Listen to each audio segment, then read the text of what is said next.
امریکہ میں 90,000 سے زائد اور چائنا میں 1 لاکھ کے قریب ڈیمز ہیں، حتیٰ کہ انڈیا میں 5,334 ڈیمز ہیں، جبکہ پاکستان میں ڈیمز کی تعداد 150 ہے، صرف 150۔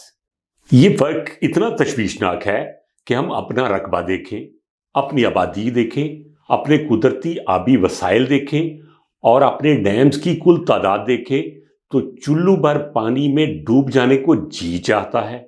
اب تک یہ ڈیمز کم از کم 1,500 ہونے چاہیے تھے، لیکن ہم تو آج تک کالا باغ جیسا اہم ترین ڈیم بھی نہیں بنا سکے۔ ویسے تو اس ٹاپک پر بہت بات ہو چکی، لیکن اس کی اہمیت پاکستان کے لیے بہت زیادہ ہے۔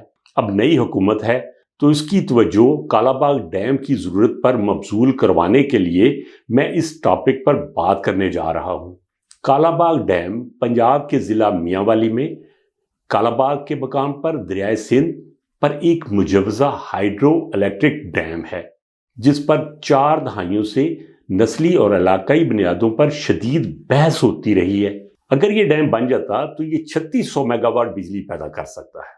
یہ ملک میں سیلاب کے دائمی مسئلے اور سیلابی پانی کے بحران کے ممکنہ حل کے طور پر بھی مانا جاتا ہے۔ پاکستان ہر سال سیلاب کا شکار ہوتا ہے اور آپ اندازہ کریں کہ تقریباً 70 ملین ایکڑ فٹ پانی ہر سال سمندر کی نظر ہو جاتا ہے۔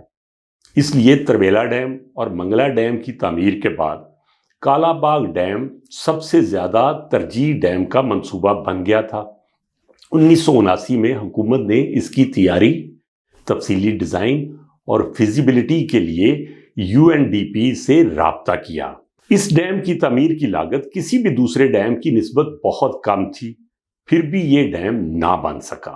کالا باغ کے ایشو نے سابق وزیر اعظم ذوالفقار علی بھٹو کی پھانسی کے بعد سیاسی شکل اختیار کرنا شروع کر دی، جو صوبہ سندھ کے ایک انتہائی مقبول رہنما تھے۔ کالا باغ ڈیم تنازع میں اضافہ کا باعث ضیاء الحق اور صوبہ سرحد کے گورنر فضل حق کے درمیان جھگڑا بھی تھا، جو بالآخر عوامی نیشنل پارٹی کو مخالف کیمپ میں گھسیٹ کر لے گیا۔ صوبہ پنجاب کی جانب سے سندھ طاس معاہدے کی بعض خلاف ورزیوں کی وجہ سے سندھ میں اس منصوبے کے خلاف تحفظات بڑھ گئے، جس کے بعد مقامی آبادی اور سیاسی رہنماؤں نے اسے ایک سازش قرار دینا شروع کر دیا۔ سیاسی رکاوٹوں کے باوجود ورلڈ بینک اور غیر ملکی کنسلٹنٹس نے کالا باغ پر اپنا کام 1986 تک جاری رکھا، اور وہ تبھی رکے جب اس منصوبے کو بالآخر روک دیا گیا۔ 90 کی دہائی میں بے نظیر بھٹو کی حکومت کو نواز شریف کے حق میں برطرف کرنے کے بعد سندھیوں کے شکوک و شبہات بڑھ گئے۔ دسمبر 2004 میں پرویز مشرف نے اعلان کیا کہ وہ پاکستان کے وسیع تر مفاد کے لیے کالا باغ منصوبے کو دوبارہ شروع کریں گے۔ تاہم 26 مئی 2008 کو پاکستان کے پانی اور بجلی کے وفاقی وزیر راجہ پرویز اشرف نے کہا کہ کالا باغ ڈیم نہیں بنے گا، اور یہ منصوبہ خیبر پختونخوا، سندھ اور دیگر کی مخالفت کی وجہ سے منسوخ کر دیا گیا تھا۔ KPK کا اعتراض ہے کہ کالا باغ ڈیم بننے سے پورا نوشہرہ ڈوب جائے گا۔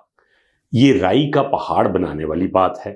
کالا باغ ڈیم کی میکسیمم ہائٹ 915 فٹ ہوگی، جبکہ نوشہرہ شہر کی نچلی ترین سطح بھی اس سطح سے کئی فٹ بلند ہی رہتی ہے۔ 2010 میں ایک بار پھر کالا باغ ڈیم کی ضرورت شدت سے محسوس ہوئی، اور پاکستانی تاریخ کے بدترین سیلاب کے بعد اس وقت پاکستان کے وزیر اعظم یوسف رضا گیلانی کو کہنا پڑا کہ اگر کالا باغ ڈیم بنا دیا جائے تو سیلاب سے ہونے والے نقصانات کو کم کیا جا سکے گا۔ 2014 میں national university of science and technology کی طرف سے ایک سیریس سروے نے یہ نتیجہ اخذ کیا کہ کالا باغ ڈیم کی تعمیر سے یہ فوائد حاصل ہوں گے۔ توانائی کے اخراجات میں $4 بلین کی سالانہ بچت ہوگی۔